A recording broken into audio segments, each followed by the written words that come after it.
नमस्कार, मैं हूं राज और आप देख रहे हैं प्योर पॉलिटिक्स। अब देखिए, कहां तो तेजस्वी यादव ये दावा कर रहे थे कि 18 तारीख को वो मुख्यमंत्री पद की शपथ लेंगे और कहां उनकी संख्या पिछली बार की तुलना में 1/3 रह गई है।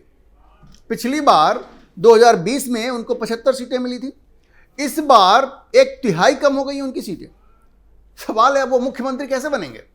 मुख्यमंत्री बनने का उनका सपना तो टूट गया है, बुरी तरह चकनाचूर हो गया है। सवाल यह है कि तेजस्वी यादव ने किस आधार पर यह दावा किया था कि वो मुख्यमंत्री बनने जा रहे हैं।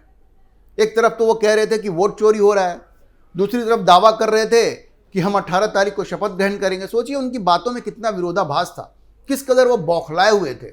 और बौखलाहट किस बात की थी? देखिए, हर नेता को ये संदेश मिल जाता है जनता की तरफ से, जब वो जाता है क्षेत्र में, जब जाता है लोगों से मिलता है, तो उसे बात समझ में आ जाती है कि लोग उसको पसंद कर रहे हैं कि पसंद नहीं कर रहे हैं। और ये बात उनको समझ में आ गई थी, इसलिए बौखलाहट थी। कभी कुछ कह रहे थे, कभी कुछ कह रहे थे। तो सवाल यह है कि ये जो इतनी बुरी हार हुई है तेजस्वी की और राष्ट्रीय जनता दल की और पूरे महागठबंधन की, तो उसमें गलती कहां पे हुई? कहां गलती हुई उनसे? भाई देखिए, अगर इंडिविजुअल एक अलग अलग पार्टियों की बात करें तो ये जो राष्ट्रीय जनता दल है वो वाहिद ऐसी पार्टी है जो लगभग 31% वोट बैंक से अपनी शुरुआत करती है। उसको एज होता है किसी भी चुनाव में। कैसे? मूल रूप से मुस्लिम यादव वोट बैंक पे डिपेंड करती है। 14% यादव और 17% मुस्लिम, तो मिला के कितने हो गए? 31%। तो 31% वोट बैंक से शुरू करने वाली पार्टी, जो अगर हम एक एक पार्टी की बात करें तो सबसे आगे वो निकल जाती है, अगर अलग अलग पार्टियों की बात करें तो। सवाल ये, पार्टी लगातार क्यों हार रही है? आखिरी बार जब राष्ट्रीय जनता दल को बिहार में बहुमत मिला था अपने दम पे, तो 1995 का चुनाव था, जब लालू यादव मुख्यमंत्री हुआ करते थे। उसके बाद से कभी इनको बहुमत नहीं मिला। ठीक है, उसके बाद वो सत्ता में रहे 2005 तक, जिसके बाद नीतीश कुमार मुख्यमंत्री बने। सवाल यह है कि 31% वोट बैंक से अपना खाता शुरू करने वाली ये पार्टी आगे क्यों नहीं बढ़ पा रही है? और इस चुनाव में ऐसा क्या हुआ कि तेजस्वी को इतनी बुरी हार का सामना करना पड़ा? देखिए, इसके पीछे जो सबसे बड़ी वजह है ना, आप बाकी सारी चीजों को छोड़ दीजिए, सबसे बड़ी वजह यह है कि तेजस्वी की जो सबसे बड़ी ताकत है वही उनकी सबसे बड़ी कमजोरी है। उनकी सबसे बड़ी ताकत यह है कि वो लालू यादव के बेटे हैं, तो उनके पास ये मुस्लिम यादव का कॉम्बिनेशन है, एक समीकरण उनको मिल जाता है। लेकिन इसमें जो यादव कम्युनिटी है, इसकी जो दबंगई रही है, उसकी वजह से लोग आज भी राष्ट्रीय जनता दल से डरते हैं, उनके समर्थकों से डरते हैं, उनके कार्यकर्ताओं से डरते हैं, और इसलिए वो तेजस्वी यादव से भी डरते हैं। डरने की वजह यह है, 15 साल के लालू राबड़ी शासनकाल में जिस तरह की चीजें बिहार में हुई, जिस तरह की दबंगई इन लोगों ने दिखाई, जिस तरह की गुंडागर्दी बिहार में हुई, उसकी कोई मिसाल नहीं मिलती। और लोग आज भूले नहीं हैं। लोग ये मानते हैं कि चलो ठीक है, विकास तो जरूरी है, विकास होना चाहिए, नौकरी भी जरूरी है, ये नौकरी होनी चाहिए, लेकिन उनको लगता है अगर भाई जिंदा रहेंगे और सम्मान से जिंदा रहेंगे तभी तो कुछ होगा ना। नौकरी जरूरी है, विकास जरूरी है, लेकिन आपका जिंदा रहना भी उतना ही जरूरी है। जिंदा रहेंगे तभी ये नौकरी काम आएगी, जिंदा रहेंगे तभी सम्मान काम आएगा। आप सोचिए कि आपके पास नौकरी हो, विकास हो, और आपके घर की मां बहनें सुरक्षित नहीं हो। अगर कोई उनको किडनैप कर ले, कोई उनके साथ दुर्व्यवहार करे, कोई उनको आप बलात्कार करे, तो ऐसे विकास का आप क्या करेंगे? ये तेजस्वी जो कहते हैं ना कि हम सबको नौकरी दे देंगे, सरकारी नौकरी दे देंगे, ये जो बेवकूफ़ बनाने वाली बातें हैं। और ये चीज़ें तो बाद में आती हैं। सबसे पहले है सम्मान से जीने का हक। हर कोई चाहता है कि वो सम्मान से जिए, 2 रोटी कम खा लेगा, लेकिन बेइज्जत होकर जिएगा क्या? लालू राबड़ी के दौर में ये चीज़ें हुई बिहार में। किसी की इज्जत सुरक्षित नहीं थी, किसी की जान सुरक्षित नहीं थी। और ये वजह है कि बिहार के लोग, जो मेजॉरिटी है, ये मुस्लिम और यादव छोड़ दीजिए, तो वो आज भी तेजस्वी से डरते हैं, राजद से डरते हैं। और मुसलमानों की जहाँ तक बात है, उनको तो इन्होंने डरा करके रखा है ना कि हमको वोट नहीं दोगे तो भाजपा आ जाएगी, और मुस्लिम उस झांसे में आ जाते हैं। हालांकि इस बार बहुत सारी मुस्लिम महिलाएं हैं जिनको नरेंद्र मोदी और नीतीश कुमार की कल्याणकारी योजनाओं का फायदा मिला है, उन्होंने कम से कम जदयू को तो वोट किया है। तो इस जाल से तो वो बाहर निकलते हुए दिख रहे हैं, लेकिन अभी भी वहां जो पुरुष हैं उनके, ज़्यादातर महिलाएं भी हैं, वो अभी भी इस झांसे में आ जा रही हैं और इस डर से वो वोट करते हैं राजद को कि उनको भाजपा का भय दिखाया जाता है। तो बिहार के लोग तेजस्वी से इस कदर डरते हैं, उसकी वजह यह है कि उनको लगता है कि फिर से वही लालू राबड़ी का जंगल राज जिसको कहा जाता है वो वापस आ जाएगा। अच्छा देखिए अभी हुआ क्या, जिस तरह से महागठबंधन की इतनी बड़ी हार हुई, तेजस्वी यादव की इतनी बड़ी हार हुई, तो आगे तेजस्वी के लिए रास्ता क्या है, कैसा किधर रास्ता जा रहा है? सबसे बड़ी समस्या तो उनके लिए यह है कि अब उनको परिवार के अंदर और पार्टी के अंदर विद्रोह का सामना करना पड़ेगा और यह विद्रोह बिल्कुल तेज होगा, बहुत तेज होगा। उसकी वजह है परिवार में, आपको पता है उन्होंने क्या किया, औरंगजेब की तरह उन्होंने अपने भाई बहनों को ठिकाने लगा दिया, पॉलिटिकली, राजनीतिक रूप से उन्होंने उनको ठिकाने लगा दिया। तेज प्रताप को तो बाहर ही निकलवा दिया और तेज प्रताप ने क्या कहा कि भाई उन्होंने पिता की बीमारी का फायदा उठा करके उनको पार्टी से बाहर धकेल दिया। वो पिता उनकी, आप सबको पता है उनका स्वास्थ्य ठीक नहीं है। अब वो फेसबुक पे कभी लिखते हैं क्या, लेकिन उनसे लिखवा करके फेसबुक पे पोस्ट करना, उन्होंने लिखा भी नहीं, बस उनका ठिप्पा लगवा करके जो कहते हैं ना, वो पोस्ट करवा दिया, उनको बाहर निकलवा दिया। तो ये तो तेज प्रताप की बात हो गई। जो बहनें हैं उनकी, चाहे वो मीसा भारती हो, चाहे रोहिणी आचार्य हो, राघोपुर में उन्होंने प्रचार तो किया, लेकिन जैसी मीडिया में खबरें आई वो भी खुश नहीं है। तो पहले तो परिवार के अंदर ही उनके खिलाफ विद्रोह तेज हो जाएगा, बहुत बड़ा तेज हो जाएगा, ये विद्रोह बहुत तेज होगा।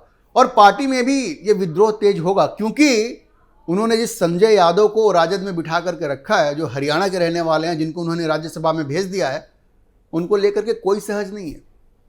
पार्टी में बस 2-3 लोगों की ही चलती है, जिनमें एक तेजस्वी हैं, एक शक्ति यादव है और सबसे ज़्यादा संजय यादव है, जो उनके एक तरह से पर्सनल सेक्रेटरी के रूप में भी काम करते हैं। अगर आपको तेजस्वी से मिलना है तो आपको संजय यादव के थ्रू ही मिलना पड़ेगा।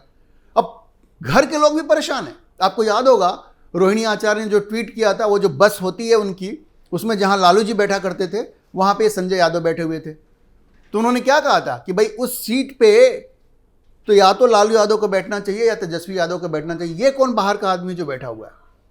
तो ये विद्रोह जो है वो परिवार के अंदर भी होगा और पार्टी के अंदर भी ये विद्रोह होगा। तो ये जो इतनी बुरी हार है, उसके बाद तेजस्वी के लिए आगे का जो रास्ता है वो बहुत मुश्किल है, ये बहुत मुश्किल है। उनको विद्रोह का, जबरदस्त विद्रोह का सामना करना पड़ेगा। और अगर उनका तख्ता पलट भी हो जाए तो आपको आश्चर्य नहीं होना चाहिए, क्योंकि जब आप जीतते हैं चुनाव ना, तो आप इस तरह के विद्रोह को दबा सकते हैं, लेकिन जब आप लगातार हारते हैं तो फिर आप इस तरह के विद्रोह का मुकाबला नहीं कर पाते। तो तेजस्वी के लिए इस तरह के विद्रोह का सामना करना बहुत मुश्किल होगा। अब देखिए तेज प्रताप जो हैं वो तो अभी भी ऐसी बातें कर रहे हैं जिससे ऐसा लग रहा है कि वो भारतीय जनता पार्टी के प्रति बहुत ही नर्म रवैया अपना रहे हैं, क्योंकि उनके सामने ऑप्शन भी नहीं है।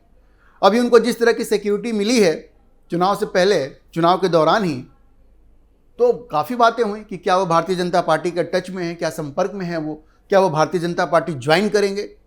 देखिए वो भारतीय जनता पार्टी ज्वाइन करेंगे ऐसा कहना तो मुश्किल है, क्योंकि भारतीय जनता पार्टी में भी इसका ज़बरदस्त विद्रोह होगा।